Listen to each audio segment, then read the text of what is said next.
UP विधानसभा चुनाव से पहले ओम प्रकाश राजभर को एक बहुत बड़ा झटका लगा है। ऐसा भी होगा, सुभाषपा ने यह कभी सोचा नहीं था। इस वीडियो में हम इसी पर करेंगे बात। नमस्कार, 4 PM पर आप सभी का स्वागत है।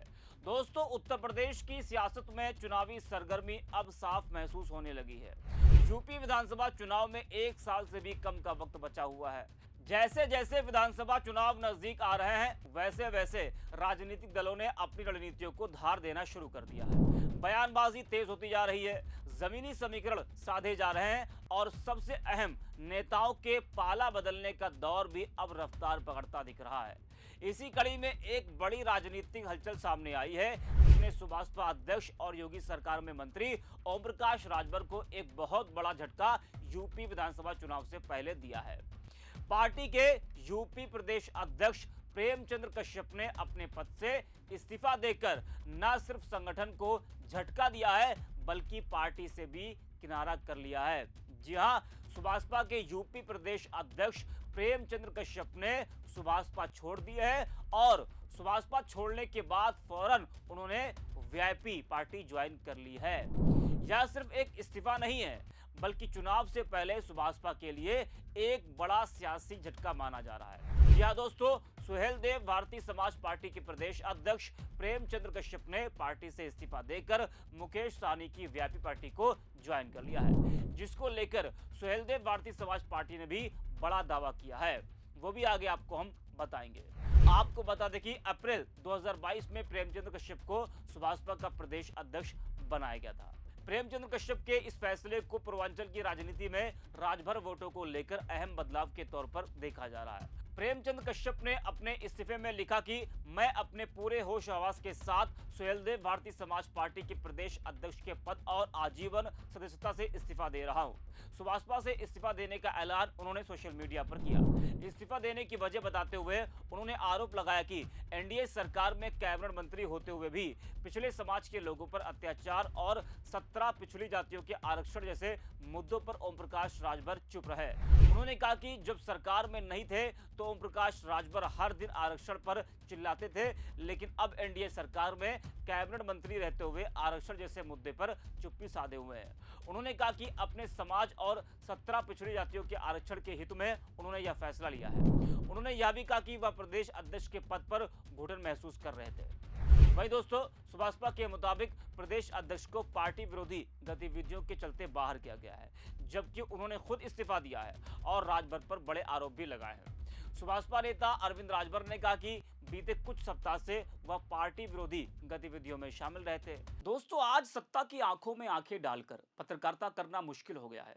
हमारे 4 PM नेशनल यूट्यूब और फेसबुक चैनल को, जिसे आपका प्यार और विश्वास हमेशा से मिलता रहा, उसे बंद करके सरकार ने यह साबित कर दिया है कि वो आपके सवालों से कितना डरती है। मुश्किल दौर है, लेकिन हम ना रुके थे और ना ही रुकेंगे। हम सच के लिए हमेशा लड़ते रहेंगे। ऐसे में 4 PM यूपी को आप लोग ज्वाइन करें और निष्पक्ष पत्रकारिता को जिंदा रखने के लिए जितना हो सके उतना हमारा आर्थिक सहयोग भी करें। आपके सहयोग से ये जंग हम जीत कर रहेंगे। ऐसे कई प्रमाण भी हमारे समक्ष आए थे। जब इन बातों को लेकर उनसे जवाब मांगा गया तो उन्होंने इस प्रकार का फैसला लिया है। वैसे अब जब पार्टी को बड़ा झटका लगा है और वो भी बड़े आरोपों के साथ, तो सुभाषपा कुछ तो बातें बनाएगी ही, ताकि ये संदेश न जाने पाए कि सुभाषपा में लोग घुटन महसूस कर रहे हैं और पार्टी छोड़ रहे हैं। वैसे तो ये सच भी है कि ओम प्रकाश राजभर जब समाजवादी पार्टी के साथ थे तो उस वक्त अपने समाज के लिए वो कई मुद्दे उठाते थे। आरक्षण को लेकर और भी कई मुद्दे थे, चिल्ला चिल्ला कर बयानबाजी करते थे। लेकिन जब से वो बीजेपी के साथ आए हैं, ऐसा लगता है कि उनके मुंह पर ताला लगा दिया गया हो। जी हाँ, आपको बता दें कि ओम प्रकाश राजभर की गिनती उत्तर प्रदेश के पिछड़े समाज के बड़े नेताओं में होती है। प्रेमचंद कश्यप का इस्तीफा देना उनके लिए बड़ा झटका है, क्योंकि अगले साल उत्तर प्रदेश में विधानसभा चुनाव होने हैं। प्रेमचंद कश्यप का संबंध एक खास सामाजिक वर्ग से है। ऐसे में उनके जाने का असर उस वोट बैंक पर भी पड़ सकता है। राजनीतिक गलियारों में यह सवाल उठने लगा है कि क्या यह सिर्फ शुरुआत है? क्या आने वाले दिनों में और भी बड़े चेहरे पार्टी छोड़ सकते हैं? इससे पहले 2025 में 200 से ज्यादा सुभाषपा कार्यकर्ताओं ने पार्टी छोड़ी थी। वहीं सुभाषपा नेताओं को वीआईपी ज्वाइन कराने के बाद मुकेश सहनी ने निषाद पार्टी और भाजपा पर बड़ा हमला बोला है। उन्होंने कहा कि समाज अब लीडर के साथ रहेगा, किसी लोडर के साथ नहीं। सहनी ने संजय निषाद पर निशाना साधते हुए कहा कि वह समाज की लड़ाई लड़ने के बजाय भाजपा को मजबूत करने और परिवार को स्थापित करने में लगे हैं। उन्होंने कहा कि अगर भाजपा निषाद समाज को आरक्षण दे देती है तो वह उसके साथ खड़े होंगे, वरना समाज अपने अधिकारों की लड़ाई जारी रखेगा। सहनी ने आरोप लगाया कि भाजपा संविधान की भावना के अनुरूप काम नहीं कर रही है और सिर्फ सत्ता में बने रहने की राजनीति कर रही है। कराएंगे और डॉक्टर साहब को हम आग्रह करेंगे, 6 महीने का उनको हमने समय दिया है कि आप 6 महीना में या आप बीजेपी से आरक्षण ले लीजिए तो हमारा पूरा समर्थन आपको हम देंगे। यदि अगर आरक्षण आपको भाजपा नहीं दे रही है, डबल इंजन की सरकार नहीं कर रही है, आपके बच्चे को न्याय नहीं दे पा रहे हैं, तो आप हमारे साथ आइए, हम अखिलेश जी से बात करेंगे और इंडिया ब्लॉक में हम आपको स्वागत करते हैं और यहाँ पर रहकर राजनीति कीजिए।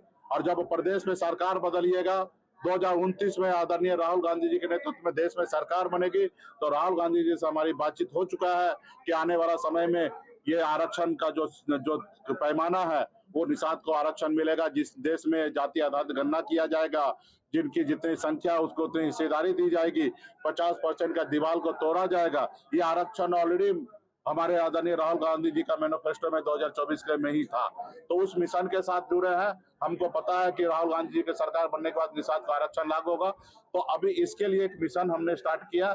अभी 6 महीना तक हम डॉक्टर साहब का राह देख रहे हैं, क्योंकि वो हमारा खून है, हमारा भाई है। हमको पता है कि आज भले वो गलती कर रहा है, लेकिन 6 महीना में हो सकता है वो अपनी गलती को एहसास करके हमारे साथ आ जाएंगे।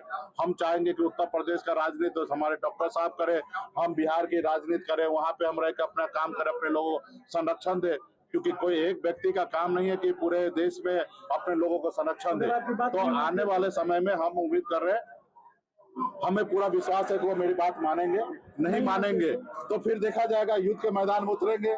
भले हमारे युद्ध के मैदान में हमारा भाई क्यों ना आ गए सामने वाले की तरफ से लड़ाए, तो वहां पे उनका वध करना पड़ेगा तो हम करने के लिए तैयार होंगे। लेकिन हम कोशिश करेंगे कि हमारा भाई हमारे साथ आकर और इंडिया ब्लॉक का हिस्सा बनकर और योगी जी को और मोदी जी का सत्ता को चुनौती देकर उनको उखाड़ फेंकने में हमारा मदद करे। हम ऐसा सोच रखते हैं। आपको बता दें कि मुकेश सहनी इन दिनों उत्तर प्रदेश में संगठन विस्तार अभियान चला रहे हैं और आने वाले समय में इसका असर प्रदेश की राजनीति में दिखाई देगा। फिलहाल यह साफ है कि यूपी की राजनीति में हलचल तेज हो चुकी है और आने वाले दिनों में ऐसे सियासी घटनाक्रम और भी देखने को मिल सकते हैं। इस वीडियो में इतना ही।